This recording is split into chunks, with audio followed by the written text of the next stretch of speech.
सुबह मेरी आँख 6 बजे खिली। जल्दी से गुस्ल खाने में जाकर नहाया और तैयार हैकर सोफे पर बैठ गया।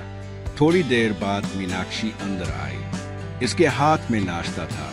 मैंने नाश्ता किया तो मीनाक्षी मुझे महाराज आत्माराम के पास ले आई। आत्माराम इस वक्त अपने भारी तख्त पर विराजमान था। मैंने इसके घुटने छूकर इसे प्रणाम किया तो इसने मुझे एक सोफे पर बैठने का इशारा किया और मीनाक्षी को बाहर जाने का इशारा किया। मैं बैठ गया तो वो बोला कि कर्नल से रात राबिता किया था, मगर हालिया बाढ़ आने की वजह से कैंप को कुछ अरसा के लिए बंद किया गया है और नई भर्ती नहीं हो रही थी। इस बात से मुझे मायूसी हुई। इसके मुताबिक साबिका बीच ही ट्रेनिंग मुकम्मल करके जाने वाला था। फिर इसने मुझे राका के मारे जाने का भी बताया। ये सब वो मुझे अपना आदमी समझकर बता रहा था, जो कि मेरी खुशकिस्मती थी। फिर इसने कहा कि मुझे कुछ अरसा इसके पास ही रुकना पड़ेगा, अगर मैं चाहूँ तो वापस घर जा सकता हूँ। वो मुझे कॉल करके बुलवा लेगा। मैंने इसे बताया कि मेरे माता पिता स्वर्गवास हो चुके हैं और मेरा कोई दूर पार का रिश्तेदार भी नहीं है, इसलिए मैं काशी में नाग मंदिर में रहकर ये वक्त गुजारेंगा। इसने मीनाक्षी को बुलाया और मुझे इसके साथ एक कमरे में आ गया। वो मुझे छोड़कर चली गई और थोड़ी देर बाद वापस आई और मुझे एक इंजेक्शन लगा दिया और बताया कि इस इंजेक्शन से एक हफ्ते तक सांप और दूसरे जहरीले हशरात अलर्स मुझे नहीं काटेंगे। मैंने इससे पूछा कि अगर मैं सांप को पकड़ भी लूं तब भी नहीं काटेगा क्या? वो तरन्नुम से हंस दी और बोली, इस इंजेक्शन से सांप महाराज को तुमसे प्रेम हो जाएगा राकेश बाबू। मैं इस मंदिर में रहने लगा। कपड़े मंदिर से मिल जाते थे। खाना मीनाक्षी आकोई और देवदासी लेकर आ जाती। दिन में एक बार आत्माराम के दर्शन हो जाते। मैंने अपने बाकी बच्चे पैसों में से 1500 रुपए आत्माराम की नजर किए तो वो बहुत खुश हुआ। अब वो मुझे अपनी महफिलों में भी शामिल करने लगा। आहिस्ता आहिस्ता मुझे आत्माराम का एतमाद हासिल होता गया और मैं फिर दिन का ज्यादा वक्त इसके साथ गुजारता। रात को खुसूसी पूजा की जाती, जिसमें मेरा काम दक्षिणा के पैसों का हिसाब रखना था। पूजा में मैं आत्माराम के कदमों के पास बैठता और जो यात्री इसे नकद दक्षिणा देता वे मैं एक खास डब्बे में डालता जाता। मैं दिन को जब भी फारिग होता मंदिर में घूमता रहता और मुख्तलिफ सांप मेरे इर्द गिर्द फिरते, लेकिन कोई मुझे नहीं काटता था। इस तरह मैंने मंदिर के अक्सर मामलात पर कंट्रोल हासिल कर लिया। उनमें मुख्तलिफ दासियों और सेवेदारों के मामलात भी शामिल थे। मेरे मशवरों से आत्माराम को बहुत फायदा होना शुरू हुआ। फिर मैंने एक बार इसे नाग का खुसूसी मंत्र सीखने की अच्छा जाहिर की तो वो कुछ देर खामोश रहने के बाद बोला, नाग देवता का खुसूसी मंत्र का जाप करने के लिए तुम्हें काफी किश्त उठाने पड़ेंगे। मैंने कहा कि मैं तैयार हूँ तो इसने कहा कि वो इस बारे में कुछ विचार करेगा। फिर एक दिन मैंने आत्माराम से, जब वो शराब के नशे में धत था, बातों बातों में इस कर्नल और खुफिया कैंप के बारे में पूरी तफसील मालूम कर ली। कर्नल का असली नाम मानिक राय था और वो भारतीय खुफिया एजेंसी का अहम एहलकार था। आत्माराम इसे शक्ल से पहचानता था। मानिक राय को ये मालूम नहीं था कि आत्माराम इसे नाम और शक्ल से पहचानता है और वो ट्रेनिंग कैंप राजमुंदरी के पास दरियाए गोदावरी के किनारे के ही घने जंगलों में था। आत्माराम एक बार वहां जा चुका था और राजमुंदरी से आगे इसे भी आंखों पर पट्टी बांध कर ले जाया गया था। लेकिन आत्माराम ने इस जंगल में नाग देवता का खुसूसी चिल्ला किया हुआ था, इसलिए इसे मालूम हो गया था कि कैंप कहाँ के। मेरे लिए इतना ही काफी था। इसके अलावा मैंने ये भी मालूम कर लिया था कि इस ट्रेनिंग कैंप में अभी 60 दहशतगर्द ट्रेनिंग मुकम्मल कर रहे हैं और 1 माह बाद उनकी ट्रेनिंग मुकम्मल हो जाएगी। अब मुझे एक टारगेट मिल गया था, लेकिन मैं कुछ ऐसा तरीकाकार इस्तेमाल करना चाहता था कि मुझे मौजूदा जगह छोड़े बगैर ही अपना टारगेट हिट हो जाए। आत्माराम से मुझे ये भी मालूम हुआ कि 10 दहशतगर्द पहले ही इस ट्रेनिंग कैंप से तरबियत पाकर पाकिस्तान जा चुके हैं और ये कर्नल का सबसे बड़ा असाइनमेंट है। इस बारे में सोच विचार के बाद भी मुझे कोई लाइन ऑफ एक्शन ना मिली। इस दौरान मुझे मालूम हुआ कि कैंप 1 हफ्ते बाद दोबारा खिलने वाला है और फिर 1 माह की ट्रेनिंग के बाद वो 7 दहशतगर्द मुख्तलिफ जगह से पाकिस्तान चले जाएंगे। इस कैंप में ही उनका बंदोबस्त हो सकता था और कैंप से निकलने के बाद मुझे उनका सुराग नहीं मिल सकता था। ये चंद दिन बाद की बात है कि मीनाक्षी मुझे शाम को बुलाने आ गई कि महाराज आत्माराम जी बुला रहे हैं। मैं इसके साथ आत्माराम के कमरे में आया और इसे प्रणाम किया।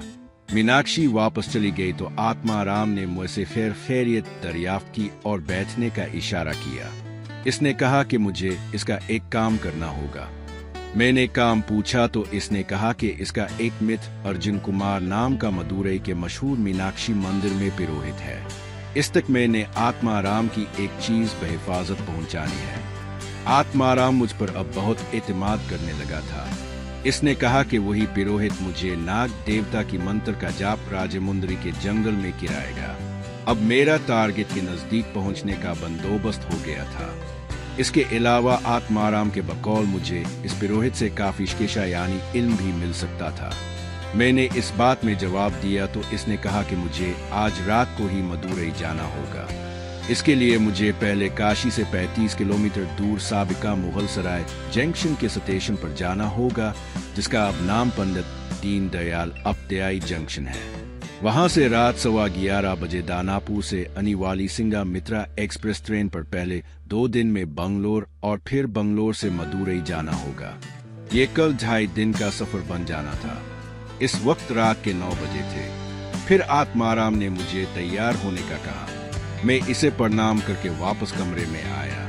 खाना पहले ही खा चुका था, इसलिए गुस्ल करके नया गिरवे रंग का हल्का गर्म धोती कुर्ता पहना और इस पर गर्म जैकेट पहनी, क्योंकि मदुरई में सर्दी बहुत कम होती है, इसलिए इतने एहतमाम की जरूरत नहीं थी, मगर रास्ते में ट्रेन में सर्दी से बचाव करना था। नए कोल्हापुरी जूते पहने, हाथ में मोटे मंकू की माला पकड़ ली। अब मैं एक मुकम्मल साधु लग रहा था, सिर्फ दाल मन से हल्की सी की।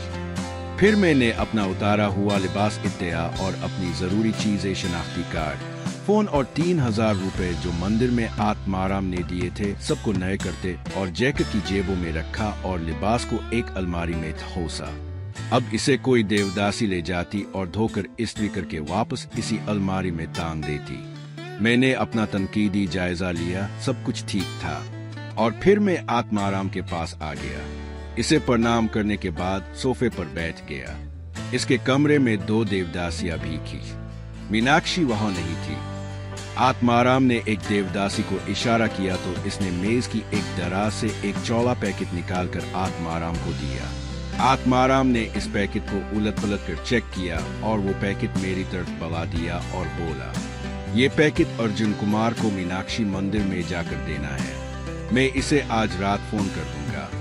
इसका आदमी तुम्हें मदुरई स्टेशन के प्लेटफॉर्म नंबर 1 के वेटिंग रूम में गिरवे लिबास में मिलेगा। पहचान के लिए इसने 2 त्रिशूल उठा रखे इसके।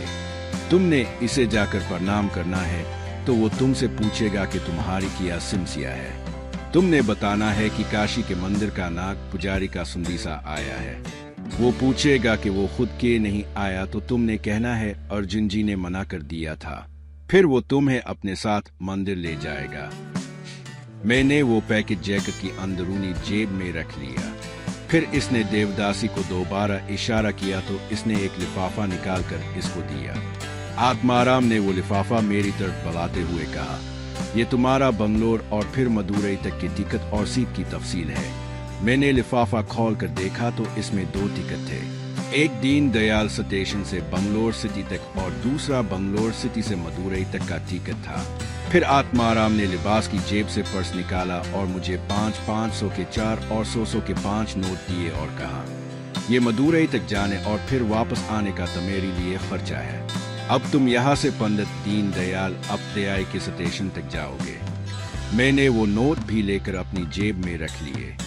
इसके बाद आत्माराम ने मुझे जाने का आशीर्वाद दिया तो मैं मंदिर से बाहर निकल आया। मंदिर में हसब मामूल बहुत चहल पहल थी। मैं भी शक्ल से पंडित और पुरोहित दिखाई दे रहा था।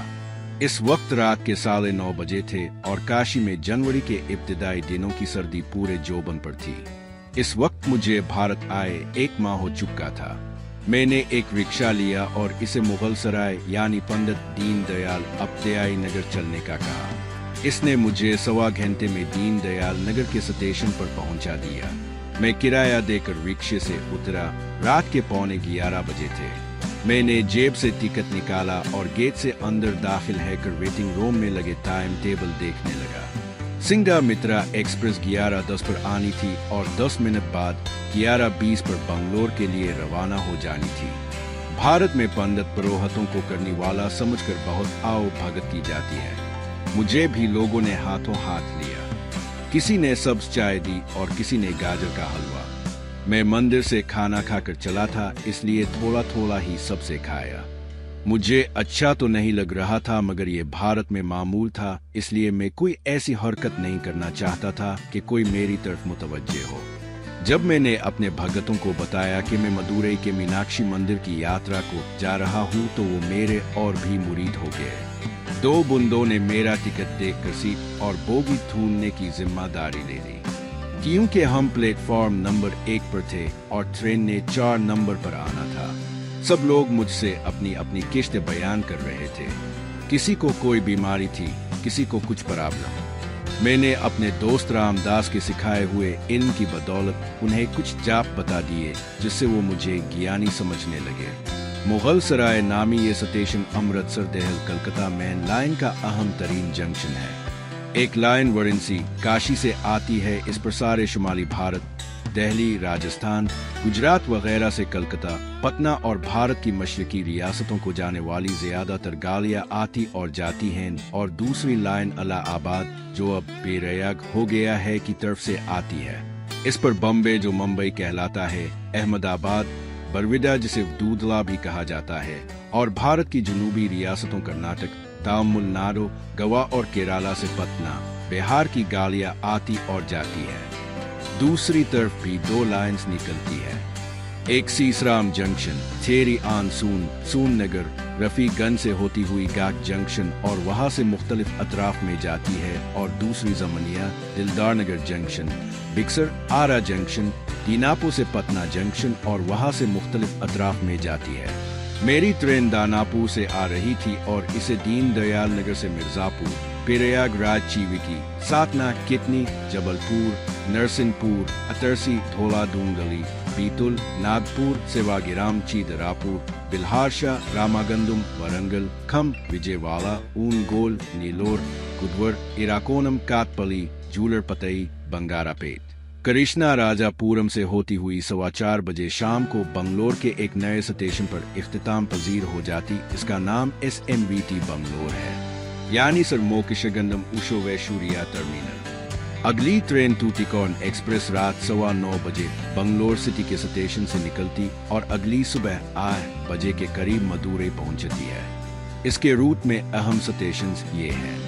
ये ट्रेन मैसूर से बरास्ता मांड्या, मदुर, चन्नापटना, राजानगरम से होती हुई रात 9 बजे के करीब बंगलोर सिटी के स्टेशन पर आती है और 9:15 बजे रवाना होती है बरास्ता बंगलोर कैंट, होसर, धर्मापुरी, सलीम, ईरोड, करोर, गुंदीगिल, मदुरई, वीरोदोनगर, सातर, वंची मनियची से 11 बजे के करीब टूटिकॉर्न पहुंचती है। इस तरह मदुरई तक मेरा सफर 7 घंटे से ज्यादा का बन जाता था। स्टेशन की रोशनियां दिन का समय पेश कर रही थी। मुसाफिरों से स्टेशन भरा हुआ था। मेरे मुरीद अभी तक मेरी सेवा कर रहे थे। 2-3 लोगों ने पोतलियों में मेरे लिए फल और घर की बनाई चीजें बांध दे के महाराज रास्ते में खा पी सके।